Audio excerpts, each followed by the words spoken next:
चलिए भाइयों, माँ शक्ति। आज स्वाध्याय चिंतन का हमारा क्रमांक है 471 और आज हमारे बीच में आदरणीय विनय कक्कड़ जी, जो आज का विषय है महंगी होती शादियां सामाजिक बुराई। जो गुरुदेव ने भी कहा था कि महंगी शादियां हमको दरिद्र और बेईमान बनाती हैं। हम आदरणीय नैब साहब से निवेदन करते हैं कि दो शब्द आदरणीय विनय जी के लेकर। आदरणीय नैब साहब। बहुत बहुत धन्यवाद नरेंद्र शर्मा जी। एक तो आज रक्षाबंधन की सबको बहुत बहुत बधाई। आज सब लोग त्योहार के मूड में हैं और ऐसे मूड में हम हमारे विनय कक्कड़ जी जो अक्सर ऐसे विषय उठाते हैं जो इनके मन के भाव से निकलते हैं। मतलब ये कहते हैं ना कि एक आदमी अपने स्ट्रेट किताबी स्टाइल में चल रहा है या हमें उसी रास्ते पे चलना है जो बना हुआ, नहीं, ये अपना रास्ता खुद बनाते हैं और जो इनका भाव आ जाता है। अब कई बार तो ऐसा उन्होंने खुद ही बताया कि कोई पुस्तक पढ़ते पढ़ते कोई ऐसा सब्जेक्ट समझ में आ गया, नहीं ये सब्जेक्ट है, इस पे बोलना चाहिए। तो ये कहा जाए कि एक बिल्कुल मूल जो इनका होता है, मूल स्वभाव में आती चीजें, उन चीजों पे बोलते हैं और वो बहुत सीधे इनके हृदय से निकलती हैं। उसमें किसी तरह की बनावट नहीं होती। मैं आज जो इन्होंने सब्जेक्ट लिया है कि महंगी होती शादियां, ये ऐसा सब्जेक्ट है जिसपे वाकई में चर्चा होनी चाहिए और हमारे पूरे राष्ट्रीय स्तर पे चर्चा होनी चाहिए। क्योंकि हम लोग उम्र भर कमाते हैं और एक शादी में आके सारा समाप्त कर देते हैं, उसके बाद फिर कर्जों में डूब जाते हैं और लड़की का पिता वाकई बहुत परेशान हो जाता है। और आज के टाइम में तो लड़के का पिता भी कह लिए समान है वो। तो कैसे हम इस महंगाई को दूर करें और अननेसेसरी को, महंगी शादियों का ये जो रोग लग गया है, दिखावे का रोग लग गया है, इसको कैसे दूर करें, इस पर मैं आज हमारे विनय कक्कड़ जी विस्तार से चर्चा करने जा रहे हैं और बहुत ही सुंदर इनका जो तरीका है उसका तो कोई लाजवाब तरीका है ये, बिल्कुल। तो मैं उनका स्वागत करता हूँ विनय कक्कड़ जी का कि आप आज इस विषय पे, मुझे लगता है कि दिल से छुएंगे। बहुत बहुत स्वागत है आपका। धन्यवाद नैब साहब, धन्यवाद आपका, बहुत बहुत धन्यवाद। आइए गायत्री मंत्र करते हैं। ओम भूर्भुवः स्वः तत्सवितुर्वरेण्यं भर्गो देवस्य धीमहि धियो यो नः प्रचोदयात्। उस प्राण स्वरूप, दुखनाशक, सुख स्वरूप, श्रेष्ठ, तेजस्वी, पापनाशक, देव स्वरूप परमात्मा को हम अपने अंतःकरण में धारण करें। वह परमात्मा हमारी बुद्धि को सन्मार्ग की ओर प्रेरित करे। गुरु ब्रह्मा गुरु विष्णु गुरु देवो महेश्वरः गुरु साक्षात् पर ब्रह्म तस्मै श्री गुरुवे नमः। अखंड मंडलाकारं व्याप्त येन चराचरं तत्पदं दर्शितं येन तस्मै श्री गुरुवे नमः। मातृवत लालयित्री च पितृवत मार्गदर्शिका नमो अस्तु गुरु सत्ताये श्रद्धा प्रज्ञा युताक्षया। ओम श्री गुरुदेवाय नमः। ओम श्री गुरुदेवाय। ओम सहना भवतु सहनो भुनक्तु सह वीर्यकरवावहै तेजस्विनामिविदितमस्तु मा विद्विषावहै। ओम शांति शांति शांति सर्वरिषु शांतिर्भवतु। इस फोरम के संचालक और इस फोरम के साथ जुड़े हुए जितने भी भद्रजन हैं, उन सबको आज रक्षाबंधन के पर्व की हार्दिक शुभकामनाएं प्रेषित करता हूं। बंधुओं, आज का हमारा विषय है महंगी होती शादियां हैं सामाजिक बुराई। मेरा प्रयास रहता है कि मैं ऐसे विषयों को लूं जो विषय परोक्ष रूप से समाज से जुड़े हुए, प्रभावित करते हों समाज रूप को, प्रतिकूल या अनुकूल। समाज उनसे बहुतता में प्रभावित होता है, तो ऐसे विषयों को हमें लेना भी चाहिए। और मैं ये सोच करके विषयों को लेता हूं ईश्वर प्रेरणा से कि जब भी कोई ऐसे विषय लिए जाते हैं जिनमें समाज के सुधार का कोई बिंदु सुरक्षित रहता है, उन विषयों का विरोध भी होता है और स्वागत भी होता है। जिस समय स्वामी दयानंद सरस्वती ने बाल विवाह जैसी कुरीति पर आवाज उठाई थी, जिस समय स्वामी दयानंद सरस्वती ने बच्चियों की शिक्षा पर आवाज उठाई थी, जिस समय स्वामी दयानंद सरस्वती ने विधवाओं के उत्पीड़न पर आवाज उठाई थी, तब उनको भी विरोध का सामना करना पड़ा था। यहां तक कि जब राजा राम मोहन राय ने समाज में सती प्रथा जैसी बुराई पर आवाज उठाई तो उनका भी विरोध हुआ था।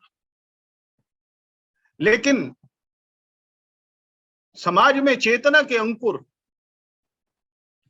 तभी पैदा होते हैं जब इस बात की चिंता न करी जाए कि विरोध होगा तो होगा, कोई बात। उस सामाजिक बुराई से जो लोग प्रतिकूल प्रभावित होते हैं या उस सामाजिक बुराई से समाज के जिस वर्ग को फायदा होता है, वह वर्ग समाज में एक अपनी ऐसी विचारधारा का राक्षस खड़ा करता है जो राक्षस उस समाज सुधार का विरोध करने के लिए उत्प्रेरित होता है।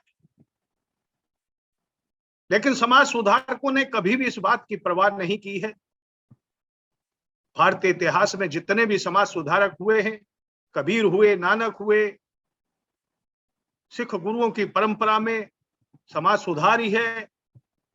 रैदास जी हुए, स्वामी दयानंद सरस्वती हुए, राजा राम मोहन राय हुए, विवेकानंद हुए, आर्य समाज के अनेक अनेक प्रचारक हुए। महात्मा गांधी भी समाज सुधार की श्रृंखला में है। लोकमान्य तिलक भी समाज सुधार की श्रृंखला में है। इन सब का विरोध के बावजूद एक प्रबल संदेश समाज में गया, क्योंकि ये उस ध्वजा को उठा करके चलते रहे कि हम समाज में इस बुराई का उन्मूलन करके रहेंगे, और वह सफल भी हुए उस बुराई का उन्मूलन करने में। इसलिए बंधुओं, हम जब भी ऐसे विषयों को लेते हैं जो विषय समाज के साथ परोक्ष रूप से जुड़े हुए होते हैं, अनुकूल और प्रतिकूल प्रभाव डालते हैं समाज पर, तो उन विषयों में यह चिंता हमें नहीं करनी है कि इसका विरोध होगा। मैं जानता हूं कि जिस समय हम समाज में महंगी शादियों पर चर्चा करते हैं तो एक बहुत बड़ा वर्ग समाज का उनके पक्ष में भी खड़ा होता है। मैं जानता हूं जिस समय हम समाज में भव्य होते जो हमारे पारिवारिक उत्सव हैं, जिनमें तड़क भड़क पूरी तरह से रहती है, जब उन पर बात करते हैं, सादगी और सरलता की बात करते हैं, तो भव्यता और विशालता के दूत उस सादगी और सरलता का विरोध भी करते हैं। परंतु मित्रों, समाज में चेतना के अंकुर समय समय पर निकलते हैं, और वही चेतना के अंकुर विरोध करने वालों को भी एक दिन मजबूर कर देते हैं कि वो उस सामाजिक बुराई के उन्मूलन के लिए उन समाज सुधारकों के साथ खड़े हो जाए। आज हमारी जो ये महंगी होती शादियां हैं, एक बहुत बड़ा वर्ग इसे स्वीकार कर रहा है कि ये समाज की एक बहुत बड़ी बुराई बन चुका है, और समाज को इस दिशा में आगे आना चाहिए। समाज के लोगों को आगे आना चाहिए, समाज सुधारकों को आगे आना चाहिए कि कैसे इन खर्चीली शादियों से बचा जा सके और कैसे समाज को बर्बाद होने से बचाया जा सकता। जब हम इस पर विस्तार से चर्चा करेंगे तो आप पाएंगे कि यह कोई छोटी बुराई नहीं है, ये वो बुराई है जो सुरसा की तरह से हमारे समाज को लीलने के लिए मुंह फैलाए खड़ी है, और समाज भी बिना विचारे इसमें गिरने के लिए तैयार खड़ा है, तैयार खड़ा है। बंधुओं,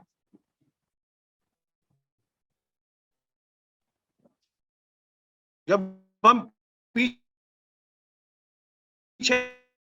आते हैं,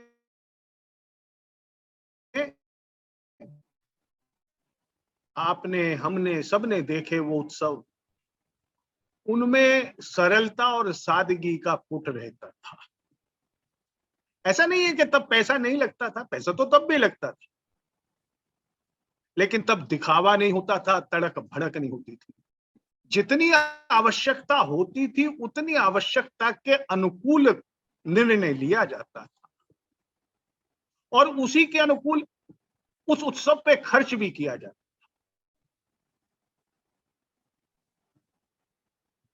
ऐसा नहीं है कि तब खाना नहीं खिलाया जाता था जो आगंतुक आते थे, ऐसा नहीं है कि उनका स्वागत नहीं किया जाता था, खाना भी खिलाया जाता था और स्वागत भी किया जाता था। परंपराओं को पूरी तरह से निर्वहन किया जाता और बड़े हृदयांगम तरीके से परंपराओं का निर्वहन होता था। आज जब इतना खर्चीला उत्सवों का दौर चल रहा है तो परंपराएं भी टूट रही हैं, और जितना हम निर्वहन कर रहे हैं उसमें भी हृदय टूट रहा है। हृदयांगम होकर के उनका निर्वहन नहीं किया जा रहा है, रस्म अदायगी मात्र रह रही है।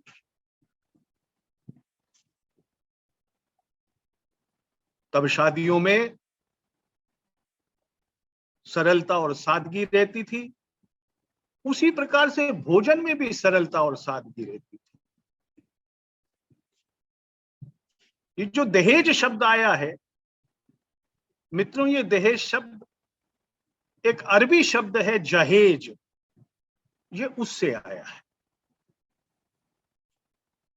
हमारे यहां पर पहले ये शब्द नहीं होता। कालिदास ने अपने एक साहित्य में इस बात का उल्लेख किया है कि जब शादी होती थी तो वर पक्ष को वधु पक्ष की ओर से कन्यादान के साथ, जिस समय कन्या का दान किया जाता था, उस कन्यादान के साथ कुछ दान स्वरूप भेंट आवश्यक जो समय की अनुकूल होती थी वह दी जाती। अनाप शनाप नहीं था, जो समय के अनुकूल था, जिसको कि वो ये कहते थे कि भाई ये चीज इसके लिए जरूरी है घर गृहस्थी के लिए,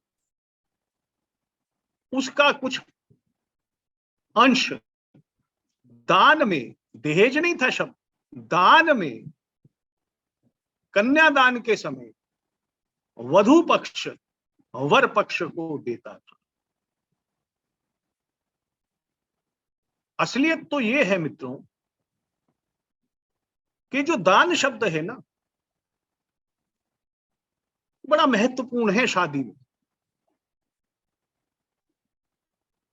आज समय के परिवर्तन के साथ वर पक्ष सीना चौड़ा करके जाता है शादी करने के लिए कन्या पक्ष के घर या कन्या पक्ष के स्थान पर। क्यों सीना चौड़ा करके जाता है? क्योंकि वह वर पक्ष है, वह चाहता है कि वर पक्ष है वह, इसलिए कन्या पक्ष उसकी हर बात को माने, क्योंकि वह वर पक्ष है, वह लड़का लेकर के आया है अपना, बस गलती यहीं से प्रारंभ होती है, गलती यहीं से प्रारंभ होती है।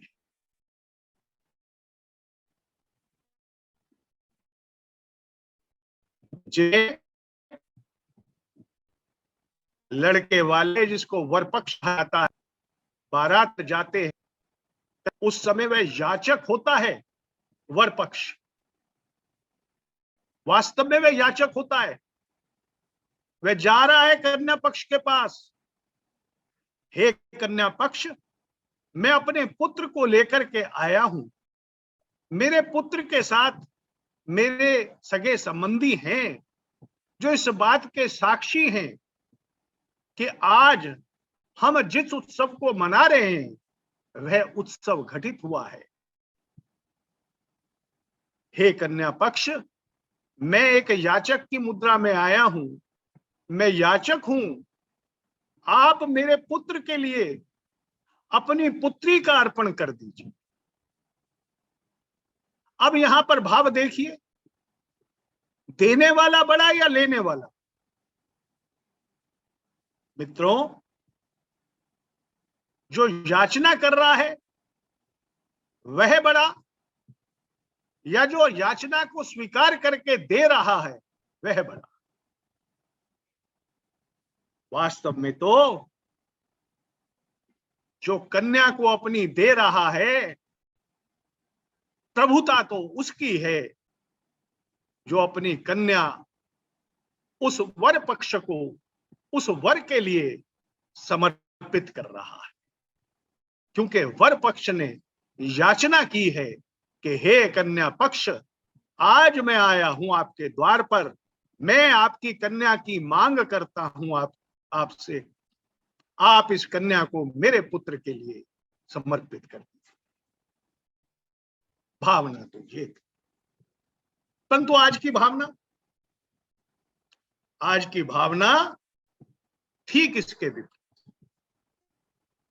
आज की भावना तो ये है कि वर पक्ष आया है, उसको जो भी वो उसके मुंह से निकल गया, क्योंकि वह वर पक्ष है तो उसकी बात पूरी होनी चाहिए, कन्या पक्ष को उसकी बात पूरी करनी चाहिए, और मजबूरी है, कन्या पक्ष भी करता भी है। परिवर्तन है ये सब।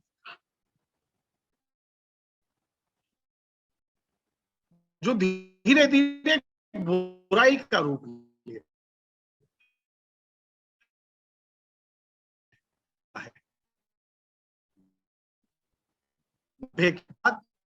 बाजारकार हुए, बाजारवाद की प्रभुता इतनी नहीं थी।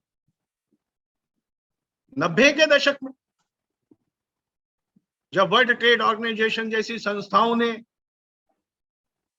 ये देखा कि भारत में एक बहुत बड़े बाजार का स्थान है जहां चीजों की खपत करी जा सकती है और जहां से लोगों को उनकी आदतों में उनका परिवर्तन करा के पैसे को मिंट किया जा सकता है, तब इस बाजारवाद ने, भारत ने अपने पैर फैलाने चालू कर दिए। और इस बाजारवाद ने हमारी सामाजिक मान्यताओं की रीढ़ ही तोड़। मैं तो ये कहूंगा कि इस बाजारवाद ने हमारी सामाजिक मान्यताओं की रीढ़ तोड़ और हमें अपना पिछलग्गू बना करके आज उसका जो चकाचौंधी रूप आप देख रहे हैं, वो आप पा रहे हैं कि आज एक लड़की की शादी करना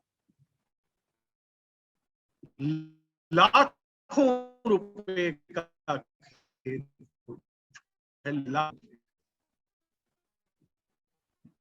एक व्यक्ति जब अपनी नौकरी से रिटायर होता है, सारी जिंदगी की नौकरी करने के पश्चात उसको कोई 60 लाख, 70 लाख, 80 लाख, जैसी नौकरी से वो रिटायर हुआ उसके हिसाब से उसको पैसा तो उसी का ही होता है, वो वह मिल जाता है।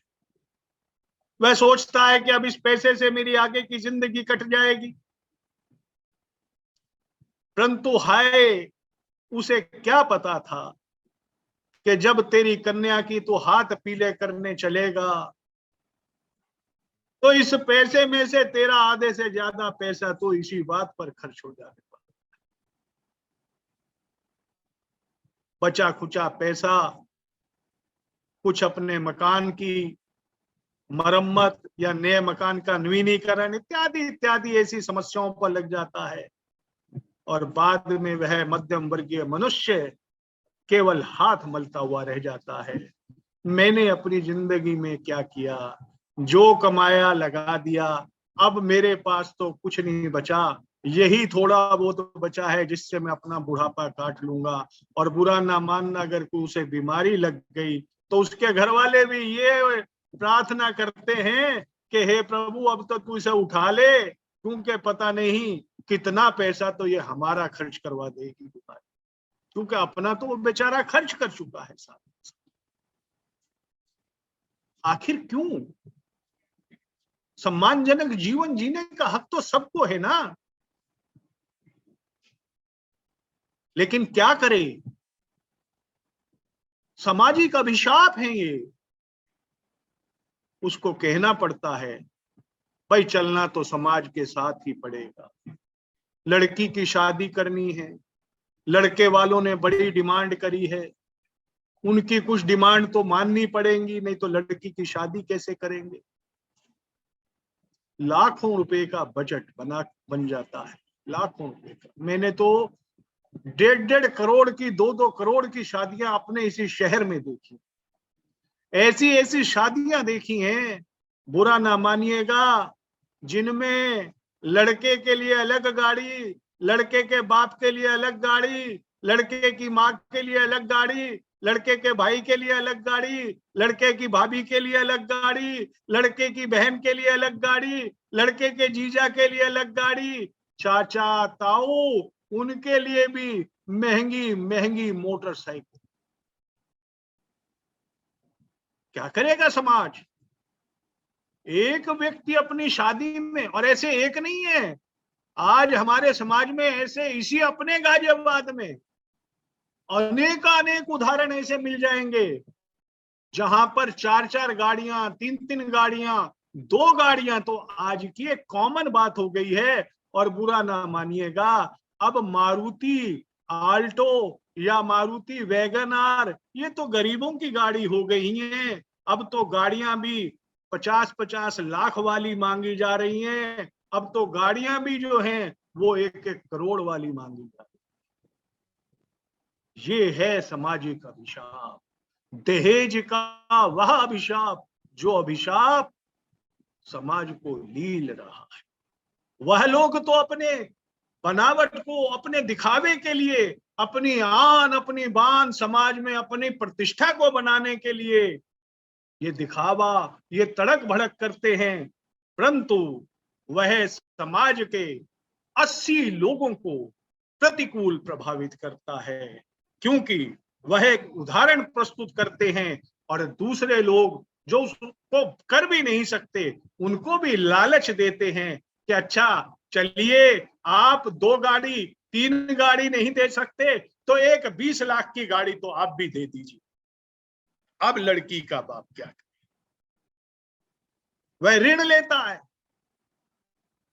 अनेक समाज के अंदर मध्यम वर्गीय लोगों ने अपनी लड़कियों की शादी ऋण लेकर के करी है, और वह ऋण जिंदगी भर उतारते रहते हैं, क्योंकि मनुष्य जब लड़की की शादी करता है उसकी उम्र 55, 54, यहाँ तक 60 तक की हो जाती है, कहीं कहीं तो इससे ऊपर हो जाती है। अब वह उसके लिए ऋण जुटा रहा है तो वह उस ऋण को पूरी जिंदगी अपनी चुकता करेगा। एक दिन ऋण को चुकता करते करते उसके प्राण पखेरु हो जाएंगे। बताइए उसने अपने जीवन में क्या घटा।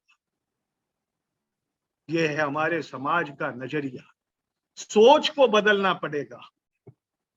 अब आप देखिए, जहां हमारे एक शादियों में 4 या 5, 6 व्यंजन बना करते थे, आज स्टार्टर से लेकर के चालू करिए, 20 प्रकार के स्टार्टर तो एक साधारण सी शादी में आपको मिलेंगे, 20 प्रकार के स्टार्टर, जिनको हम स्टार्टर कहते हैं।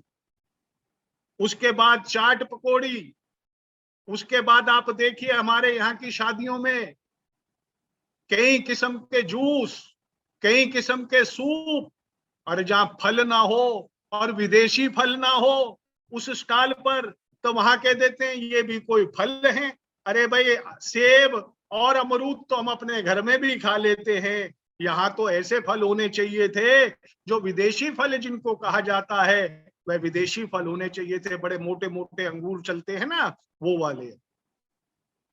मैं तो उनका नाम भी नहीं जानता, क्या नाम है उस अंगूर का, यह है कि अंगूर ही कहते हैं। तो मित्रों, उसके बाद जब भोजन पर आते हैं,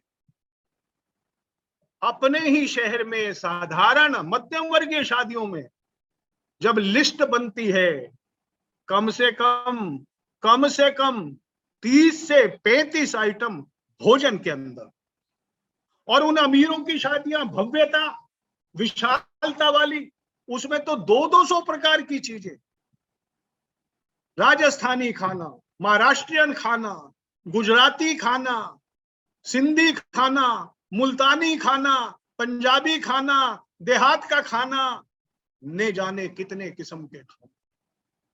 और हमारे जैसे मनुष्य जब वहां जाते हैं, आहा क्या शादी करी भाई साहब, वाह मजा आ गया, वाह मजा आ गया, क्या शादी करी, क्या शादी करी। यही हमारी गलती, यही समाज की गलती है कि हम जाकर के प्रशंसा के पुल बांध देते हैं। जहां धन की बर्बादी होती देख रहे हैं हम, खाने की इतनी बर्बादी होती है इन शादियों में।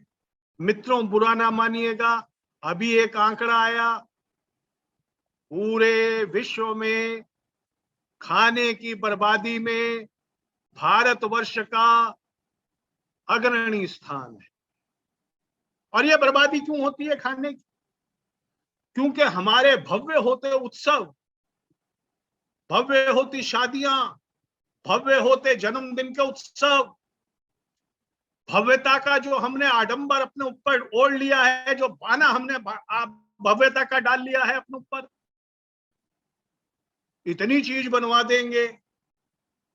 तो पहले जिसने स्टार्टर खा लिया, जिसने चाट पकौड़ी खा ली, जिसने कई किस्म के जूस पी लिए, कई किस्म के फल खा लिए, फिर जब वह रोटी डालता अपनी प्लेट में, भोजन का जो मुख्य भोजन होता है वो डालता है, तो बुरा ना मानिएगा, आप स्वयं अनुभव करेंगे कि बहुत सारी फिल्मों में वो भोजन बचा रहता है, 10 मिनट में।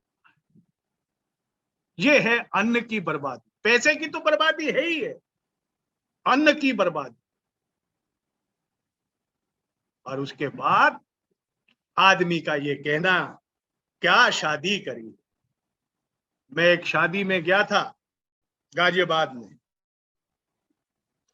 जब कन्या पक्ष के द्वार से लगभग 150 मीटर दूर थी, तो 150 मीटर दूर पर से ही दोनों तरफ प्लेटों में ड्राई फ्रूट लेकर के जो आज बहुत महंगी ड्राई फ्रूट कहे जाते हैं, वह ड्राई फ्रूट लेकर के लोग खड़े हुए थे, और लोग उठा करके उस ड्राई फ्रूट को कोई जेब में डाल रहा था, कोई मुट्ठी में ले रहा था। कितने लोगों ने कुछ खाया, कुछ फेंका। हमने स्वयं अपनी आंखों से। क्या इसको आप अच्छा कहेंगे?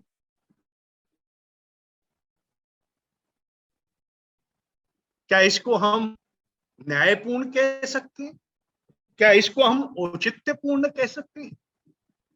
फिर शादियों के लिए स्थान, जब ये बैंक्वेट हाउस का कंसेप्ट चालू हुआ था, हमें अच्छी तरह से याद है, 15,000 20,000 रुपए में बैंक्वेट हॉल मिल जाते थे। बुरा ना मानिएगा, आज तो बैंक्वेट हॉल ही 15-15 लाख में, 10-10 लाख में मिल रहे हैं। उनके रेट सुन करके मध्यम वर्ग के पैरों के नीचे से तो जमीन खिसक जाती है। कि इतना पैसा मैं खर्च कहां से करूंगा। जिसने अपनी बेटी को पढ़ा लिखा करके तालीमदार बना दिया, अपने पैरों पर खड़ा कर दिया, किसी ने अपनी बेटी को डॉक्टर बनाया, किसी ने अपनी बेटी को वकील बनाया, किसी ने अपनी बेटी को इंजीनियर बनाया, किसी ने अपनी बेटी को शिक्षिका बनाया, उसने उसको अच्छी से अच्छी शिक्षा दिलाई, और उसके बाद जब शादी करने के लिए निकला तो शादी की मंडी में चकाचौंध में जाकर के जब उसने देखा तो उसकी आंखें फटी की फटी रह गई और इज्जत खत्म। वहां जो लड़कियां ज्यादा दहेज लेकर के आ रही हैं ना घर में, बुरा ना मानिएगा, आप सब जानते हैं इस बात को कि फिर वहां होता क्या है। दहेज में शकुनी भी आया था, याद रखिएगा मेरी बात को। दहेज में शकुनी भी आया था, दहेज में मंथरा भी आई थी। शकुनी ने क्या करा, दहेज में आया था ना, दहेज लेने वाले जो दहेज की मांग करते हैं और भरपूर मांग करते हैं, उनको बताना चाहता हूं, शकुनी दहेज में आया था। विश्व का जैसा बदला शकुनी ने लिया, शायद ही कोई लेता। इतिहास में बदले की परंपरा शकुनी ने जैसी ली, उसी ने नहीं ली। परिवार ही टूट गया, और ऐसा टूटा जिसे महाभारत कहेंगे। विश्व का प्रथम विश्व युद्ध कुरुक्षेत्र के मैदान में हुआ था। उस समय विश्व का प्रथम विश्व युद्ध था, और उसमें शकुनी का बहुत बड़ा उसमें शकुनी का रोल था। और मंथरा भी दहेज में आई थी। मंथरा ने क्या करा, तो दहेज लेने वालों इतना सोच लेना कि दहेज में आई हुई चीजें सभी फलान्वित नहीं होती हैं, और लालच से प्राप्त करी हुई चीज तो कभी भी फलान्वित नहीं होती। आज हमारा समाज इस महती समस्या से जूझ रहा है। चिंतन करने की आवश्यकता है कि आखिर हम समाज को लेके जा कहां रहे। अरे जो काम हमारा साधारणता से, सादगी से, सरलता से संपन्न हो सकता है, उसके लिए इतने आडंबर की, इतने दिखावे की, इतनी आन की, इतनी शान की, इतनी बान की जरूरत क्या है। और जिस आन शान बान के लिए आप ये सब करते हैं, अच्छी से अच्छी शादी में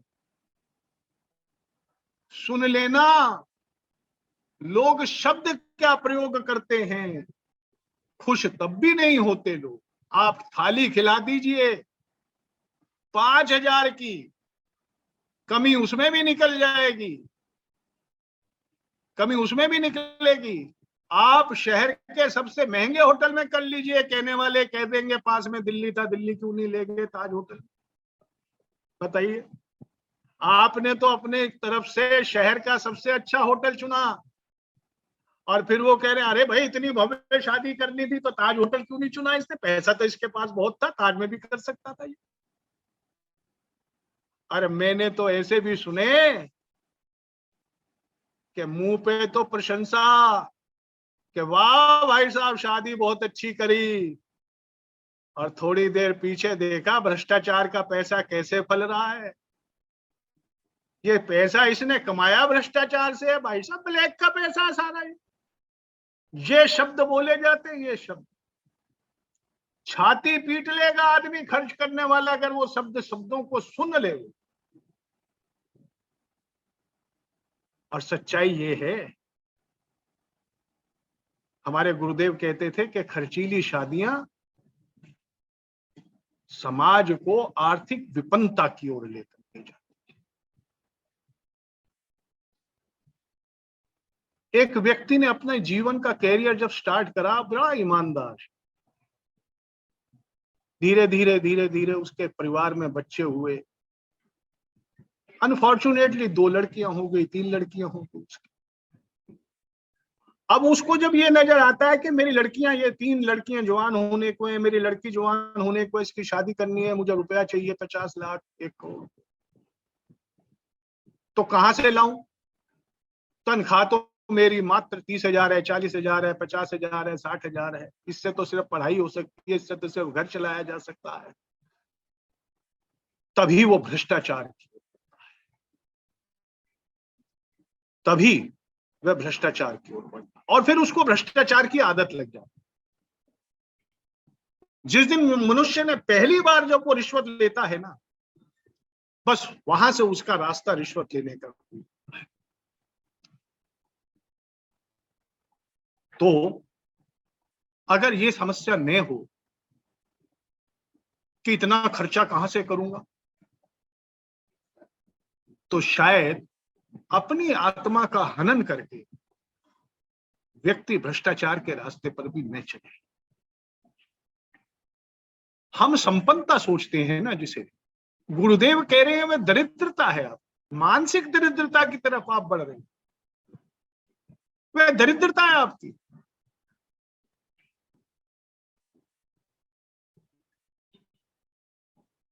पंजाबी में कहावत है, जिदे घर दाने ओदे कमले भी सियाने। बस ये जो हमारी विचारधारा है ना, ये बुराइयों को जन्म देती है। जैसे मैंने कहा ना, जिदे घर दाने ओदे कमले भी सियाने। क्यों? पैसे वाले के हम अनुगामी बनना चाहते हैं। पैसा उसके पास कैसे आ रहा है, कहां से कमा रहा है, कोई मतलब नहीं है हमें। गुरुदेव कहते हैं, जिन्होंने अनीति से धन कमाया उनकी प्रशंसा न करें,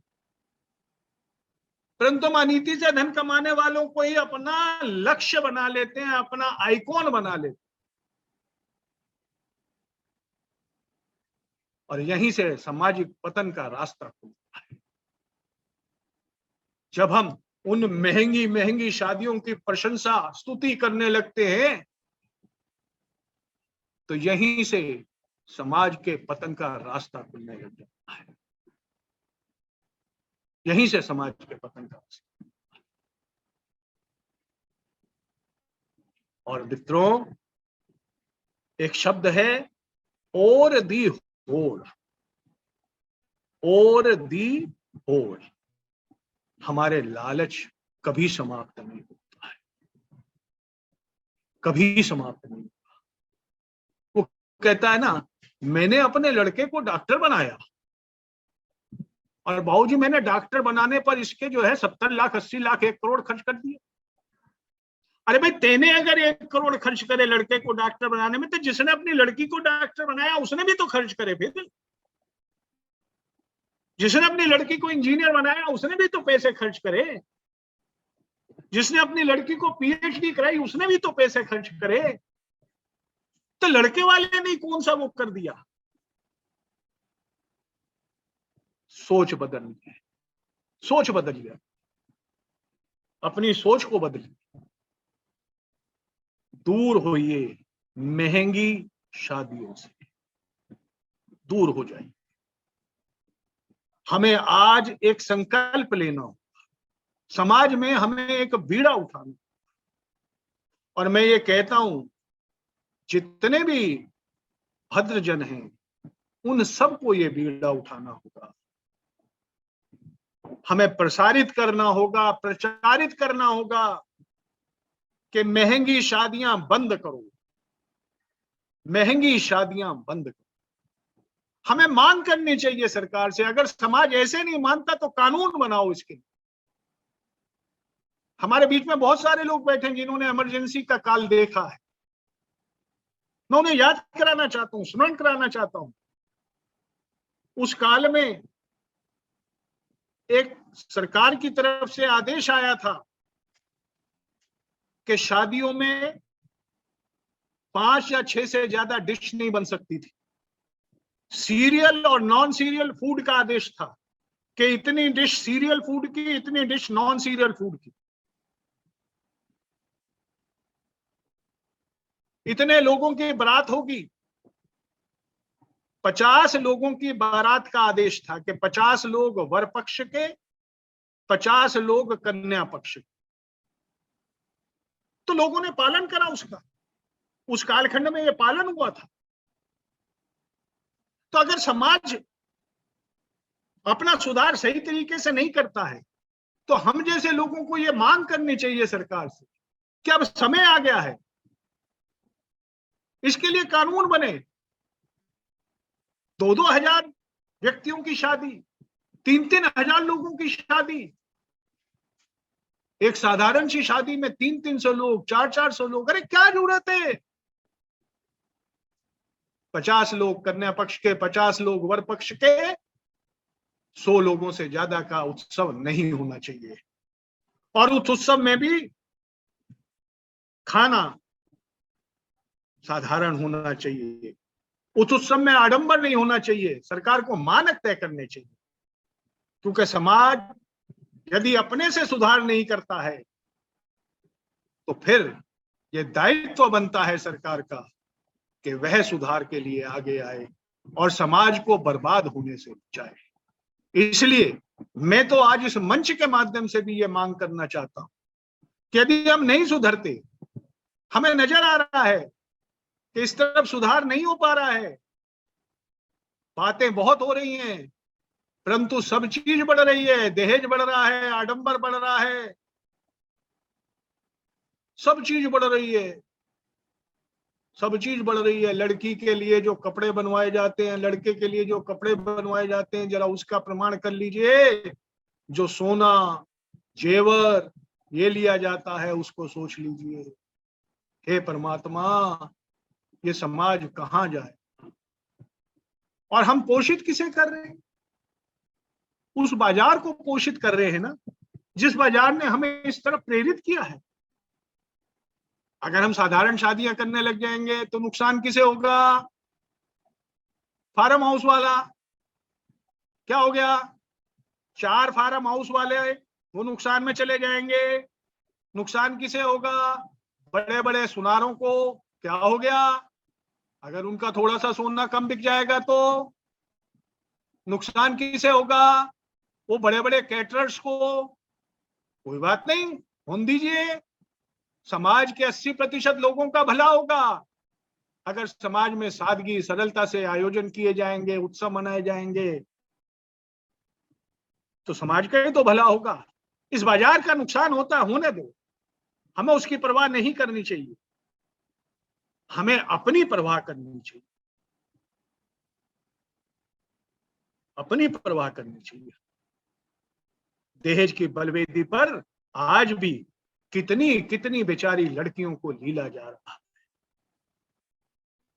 कचहरी में जाकर के अगर आप देखेंगे, हमारे बीच में कई वकील बैठे हुए हैं, सबसे ज्यादा मुकदमा कचहरी में आज की तारीख में 2 किस्म के मुकदमे हैं। या तो चेक डिसऑनर का मुकदमा है और फिर यही वाले मुकदमे हैं डाइवोर्स के, दहेज की मांग के, यही वाले। लड़की के बाप ने लाखों रुपए लगा करके शादी करी और उसका बुढ़ापा कचहरी में वकीलों के चैम्बर के चक्कर काटते काटते काटते काटते खत्म हो जाता है। एक थैला लटकता है। जब पहले दिन वो कचहरी में आता है ना, तो एक ब्रीफ केस लेकर के आता है, और बुरा ना मानिएगा, 2 साल में उस बेचारे के हाथ से ब्रीफ केस चला जाता है। फिर वो थैला लटका कर, थैला लटका कर। क्यों? बाबूजी मैं तो दुखी हो गया, कितने तो पैसे खर्च हो गए मेरे, कहां से इतना पैसा लाऊं? अभी तो जो है मेंटेनेंस की पेटिशन का ही फैसला नहीं हुआ, 2 साल से तो मेंटेनेंस की पेटिशन पड़ी हुई है, उसका फैसला नहीं हुआ, लड़की को पैसा नहीं मिल रहा कुछ भी लड़के की तरफ से। मैं कहां जाऊं, कहां मरूं जाकर, ये शब्द होते हैं। हम सबके घर में लड़कियां बैठी, कन्याएं सबके घर में, देवी स्वरूपा कन्याओं के पिता आज इस बात पे चिंतन जरूर करें, और जिनके घर में कन्या नहीं है उनके पुत्र होंगे, वे भी चिंतन कर लें इस बात पे कि यदि अपने भविष्य को सुरक्षित करना है, अपने भविष्य को अच्छा बनाना है, यदि अपने भविष्य को, यदि इस समाज को, यदि इस समष्टि को सर्वे भवन्तु सुखिनः सर्वे सन्तु निरामया की भावना से चलना है, तो आगे बढ़िए और महंगी होती शादियों को बंद कर। न केवल महंगी होती शादियां, महंगे होते उत्सवों को, सामाजिक उत्सवों को, महंगे होते पारिवारिक उत्सवों को, इनको बंद करिए। अपने को बचाइए, अपने समाज को बचाइए, फिर याद करिए हम सुधरेंगे, युग सुधरेगा। शुरुआत हमें अपने से करनी पड़ेगी। हम सबको एक शिव संकल्प लेना पड़ेगा। मैं निकला हूं सुधार के लिए, मैं आगे बढ़ूंगा सुधार के लिए, मैं सुधराऊं, खुद को सुधार रहा हूं, मैं फिर समाज को सुधारूंगा। मैं विरोध करूंगा महंगे होते उत्सवों का, मैं नहीं जाऊंगा, मैं बहिष्कार करूंगा ऐसे उत्सवों का। क्या हो गया अगर मुझको नहीं बुलाएंगे बाद में, तो नहीं बुलाएं, क्या हो गया? मैं बहिष्कार करता हूं ऐसे उत्सव। मैं तो समाज में लोगों को कहता हूं बहिष्कार करो इसका, मत जाओ इसमें। धन की बर्बादी, अन्न की बर्बादी, हर किस्म की बर्बादी, केवल केवल केवल अपने स्कॉलर के लिए, स्कॉलर के लिए, केवल केवल अपने। उठा करके देख लेना कॉलरों को भी, कॉलर वालों उठा करके देखना इन कॉलरों को भी, पीछे से कॉलर फटे हुए मिलेंगे सबके। याद रख लेना मेरी बात को, मेरी बात को याद रख लेना। जूता तो आदमी पहनता है 10,000 का, जुराब में 2 छेद मिलेंगे उसकी, वही जानता है कि उसकी जुराब में 2 छेद भी है। याद रखना मेरी बातों को। मैं कड़वी बात कह देता हूं, लेकिन सत्य कहता हूं, सत्य कहता हूं। अब ना सुधरे तो पछताओगे, पछताओगे। लम्हों ने खता की थी, सदियों ने सजा पाई। आइए एक परिवर्तन अपना करें। मेरे गुरुदेव की एक बात को याद कर लें, जिन्होंने अनीति से धन कमाया है उनकी हम प्रशंसा करनी बंद कर, कहना बंद कर दें कि जिदे घर दाने उदे खोते भी से, खोते भी सियाने कहने लग के, खोते भी से बंद कर देंगे। हम देखेंगे उसने धन कैसे कमाया है, वो धन का सदुपयोग कर रहा है या दुरुपयोग कर रहा है। हम मंथन करें इस बात का, तब हम कहें उनकी प्रशंसा का काम। बस इतनी बात कहकर अपनी वाणी को विराम दूंगा, क्योंकि समय हो गया है। यदि मैंने कोई त्रुटिपूर्ण बात कह दी हो उसके लिए क्षमा चाहता हूं। मेरा उद्देश्य था आपके समक्ष एक ऐसे विषय को रखना जो आज के समाज की एक बहुत बड़ी बुराई बन चुका है, आज के समाज की एक बहुत बड़ी समस्या बन चुका है।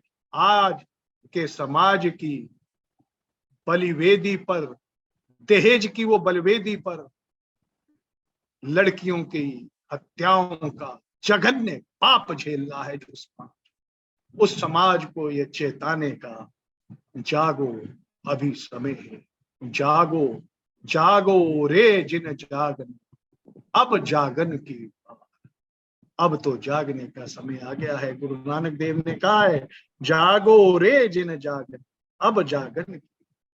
जाग जाइए, सोते मत रहिए।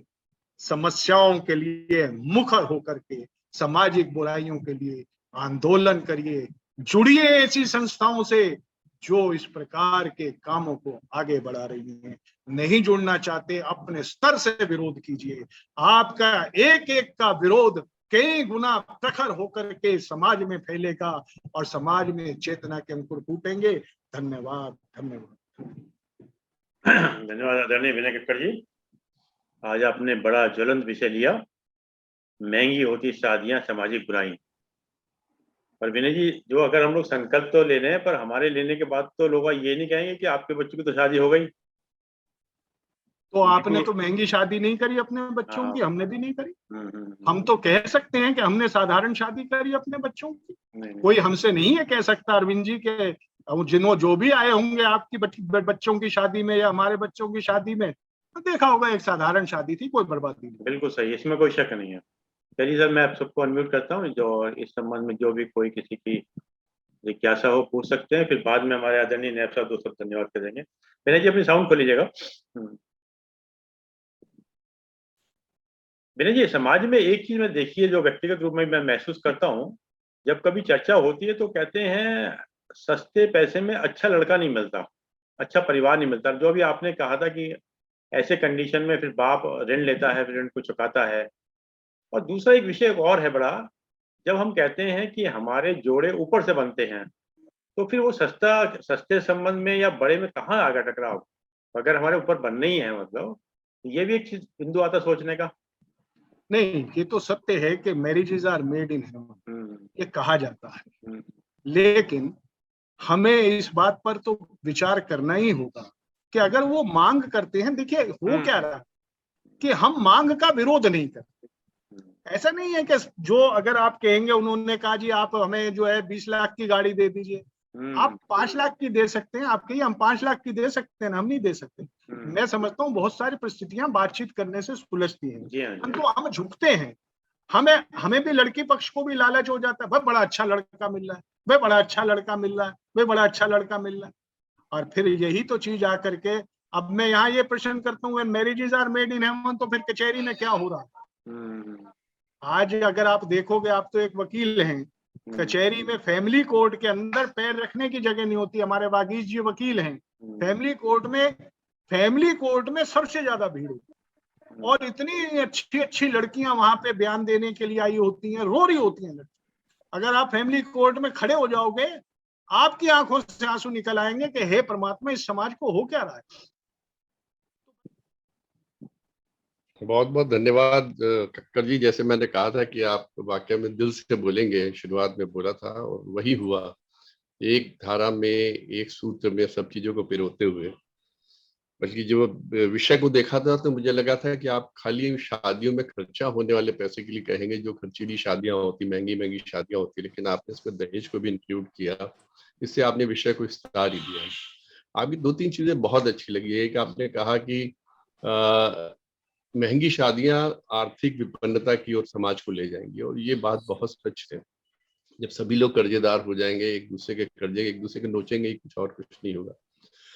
दूसरी बात आपने कही कि जो गलत तरीके से कमाए हुए धन में अपनी आर्थिक संपन्नता महसूस करता है, वो मानसिक विकार का शिकार है।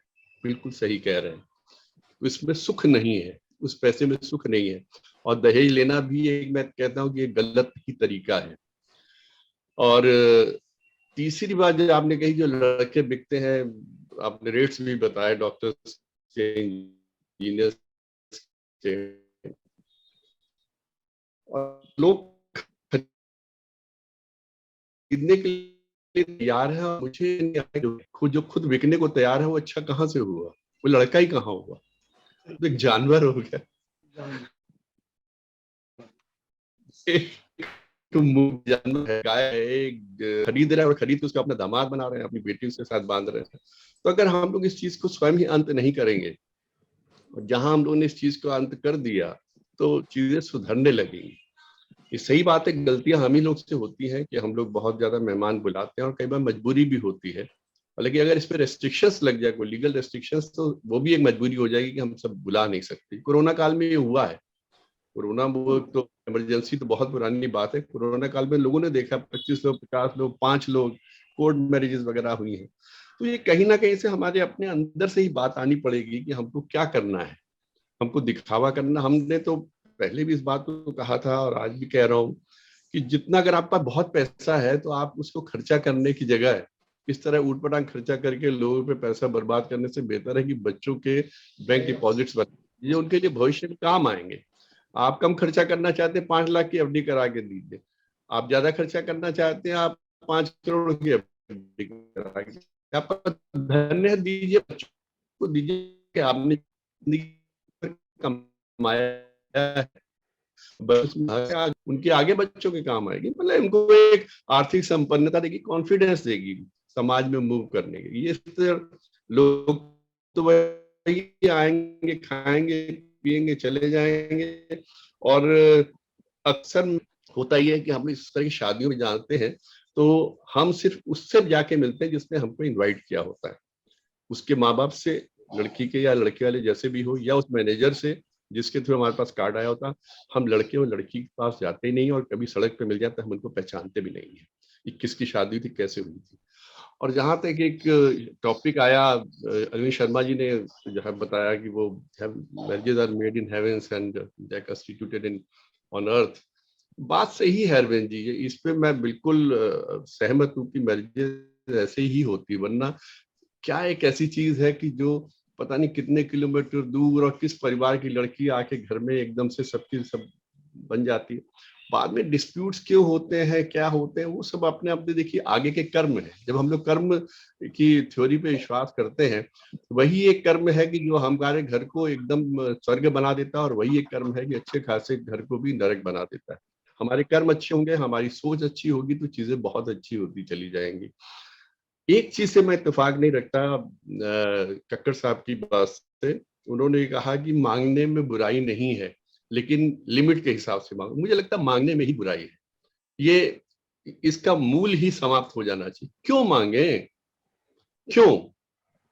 हमने लड़की मांग ली, एक मतलब पूरा जीवन मांग लिया, एक किसी ने 20-25 किसी चीज को पाला है, किसी पौधे को बड़ा किया, उसी को हमने मांग के अपने घर को इतना खुशहाल बनाने के लिए ले जा रहे हैं। और फिर कहेंगे हमको उसको, क्योंकि उसको रखना है, तंग दो, उसको ये चाहिए ले जाना है, गाड़ी दो। अगर आप में अपनी बाजुओं में ताकत नहीं है तो बच्चे की शादी क्यों कर रहे हो? अगर लड़का नहीं कमा सकता क्यों शादी कर रहे हो? वो नहीं खरीद सकता स्कूटर क्यों शादी कर रहे हो? उसकी कमाने दो, उसको समर्थ होने दो, समर्थ होगा खुद कर लेगा। तो ये मांगना शब्द ही मुझको बहुत बुरा लगता है, मुझे दिल से बहुत बुरा लगता है, बहुत बुरा लगता है। और इन्हीं शब्दों के साथ आज साथी साहब को बहुत दिनों बाद देखा है, बहुत बहुत स्वागत करता हूँ। आज स्वास्थ्य लाभ कर लिया उन्होंने, तो पिछले दिनों उनका मैसेज आया था कि वो बीमार है इसलिए अटेंड नहीं कर पा रहे। आज उनको देख के बड़ा अच्छा लगा। आप सबका बहुत बहुत धन्यवाद। आपने एक बहुत मार्मिक, ये नहीं कहूंगा कि एक सामाजिक विषय था, वो तो था ही, एक बहुत मार्मिक विषय को चुना। उस पर आपने बहुत अच्छा बोला, धारा प्रभाव बोला। आप तो व्यक्तित्व, आपका कला, उसके तो कोई सानी नहीं, लेकिन आपने बहुत अच्छे विचारों को दिया, उनका हम लोग हृदय से स्वागत करते हैं। बहुत बहुत धन्यवाद। धन्यवाद आदरणीय नायब साहब। विनय जी, आपको शायद ध्यान होगा, एक व्यक्ति की शादी में हम लोग गए थे और आपने देखा था कि उसका आर्थिक पक्ष उसका इतना सही नहीं था, परंतु उसने अपने पैसे से और लड़के वाले के पैसे से एक प्लॉट लेके दिया। ये मुझे बड़ा अच्छा लगा उस वक्त में, आपको भी अच्छा लगा वही जो हाँ, जो नेब साहब ने अभी कहा कि उस पैसे को हम उसके लिए प्रयोग करते हैं, या वो भी अच्छी बात। और हमारे यहाँ कभी ना कभी ये जो गुप्त धन था या देने का प्रथा थी, वो यही थी कि आड़े वक्त के अंदर वो बेटी के पास काम आए, मतलब कहीं ना कहीं उस भाव से तो दिया जा सकता है। वो वाला भाव तो एक उत्तम विचार होता है हमेशा, जाके आर्थिक पक्ष में हो। धन्यवाद आदरणीय। मैं वही कह रहा, देने वाली बात दूसरी हो गई, मांगना। बस हाँ, मांगना किसी चीज के लिए, आप हक जता रहे हो कि आप इतने पैसे दोगे तब मैं आपकी लड़की को ले जाऊंगा, उससे बड़ा कुत्सित कार्य, उससे बड़ा उसमें तो विनय जी हमारा ध्यान होगा, गुरुदेव का भी थॉट है कि उस घर में कभी मत जाना जहाँ लड़के मांगता है। बिल्कुल, चाहे खाली बैठ जाना घर पे, बस घर में मत जाना जहाँ लड़के ने मांगा है। तो गुरुदेव का विचार है हमारा, और गुरुदेव का विचार है कि खर्चीली शादियां हमको दरिद्र और बेईमान बनाती हैं। ये सब गुरुदेव ने हमारे काफी सूत्र दे दिए हैं और बड़े अच्छे सूत्र हैं। धन्यवाद आदरणीय एनके साहब, धन्यवाद आदरणीय विनय कक्कड़ जी, आपने समय निकाल समय दिया। नायब साहब और विनय कक्कड़ जी, अगर आज विचार के साथ एक छोटी सी कहानी सुनाने का मुझे मौका दें तो सुना सकता हूँ? बिल्कुल स्वागत है। कहानी का शीर्षक है सब कुछ आपके अंदर ही है। एक आदमी बहुत बड़े संत महात्मा के पास गया और बोला, हे मुनिवर, मैं राह भटक गया, कृपया मुझे बताएं कि सच्चाई, ईमानदारी पवित्रता कैसे मिलेगी? हे मुनिवर, मैं राह भटक गया, कृपया मुझे बताएं सच्चाई, ईमानदारी, पवित्रता कैसे मिलेगी? संत ने एक नजर आदमी को देखा, फिर कहा, अभी मेरी साधना करने का समय हो गया है। सामने उस तालाब में एक मछली है, उसी से तुम ये सवाल पूछो, वह तुम्हारे प्रश्न का उत्तर दे देगी। वह आदमी तालाब के पास गया, वहां उसे वह मछली दिखाई दी। मछली आराम कर रही थी। जैसे ही मछली ने अपनी आंख खोली तो उस आदमी ने अपना सवाल पूछा। मछली बोली, मैं तुम्हारे सवाल का जवाब अवश्य दूंगी, किंतु मैं सोकर उठी हूँ। मछली बोली, मैं तुम्हारे सवाल का जवाब अवश्य दूंगी, पर मैं सो के उठी हूँ, इसलिए मुझे प्यास लगी हुई है। कृपया पीने के लिए एक लोटा जल लेकर आओ। मछली बोली, सो के उठी हूँ, प्यास लगी है, कृपया पीने के लिए एक लोटा जल लेकर आओ। वह आदमी बोला, कमाल है, तुम तो जल में ही रहती हो, फिर भी प्यासी हो। मछली ने कहा, तुमने सही कहा, यही तुम्हारी सवाल का जवाब भी है। सच्चाई, ईमानदारी, पवित्रता तुम्हारे अंदर ही है। उसे कहा, यहाँ वहां खोजते फिरोगे तो वह सब नहीं मिलेगी, अतः स्वयं को पहचानो। उस आदमी को अपने सवाल का जवाब मिल गया। कहानी का यहाँ जिस्ट आता है कि सुख, शांति, ईमानदारी, पवित्रता, सच्चाई इत्यादि की खोज में मानव कहाँ नहीं भटकता, क्या क्या जतन नहीं करता, फिर भी उसे निराशा ही आ सकती है। वह नहीं जानता जिसकी खोज में भटक रहा है वह तो उसके भीतर ही मौजूद है। उसकी स्थिति पानी में रहकर मीन प्यासी, कस्तूरी कुंडल बसे मृग ढूंढे बनवाही जैसी हो जाती है। भीतर ही उसकी स्थिति पानी में रहकर मीन प्यासी, कस्तूरी कुंडल बस मृग ढूंढे बनवाही जैसी। धन्यवाद, आपने समय निकाल के हमें कहानी सुनने का मौका दिया। आइए 3 बार ओम का उच्चारण करते हैं, बाद में ओम का उच्चारण करते हैं।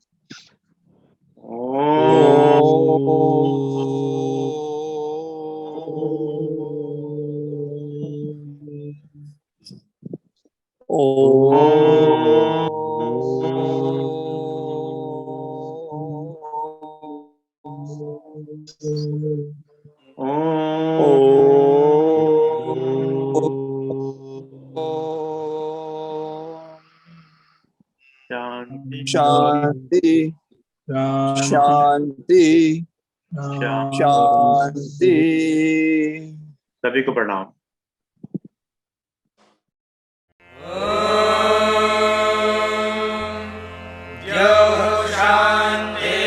शांतिरंतरिक्षं शांति पृथिवी शांतिरापः शांतिरोषधयः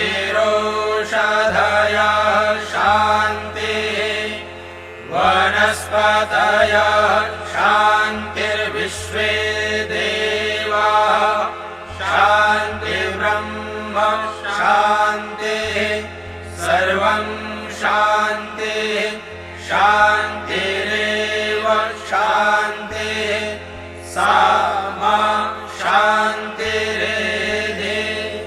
ओम शांति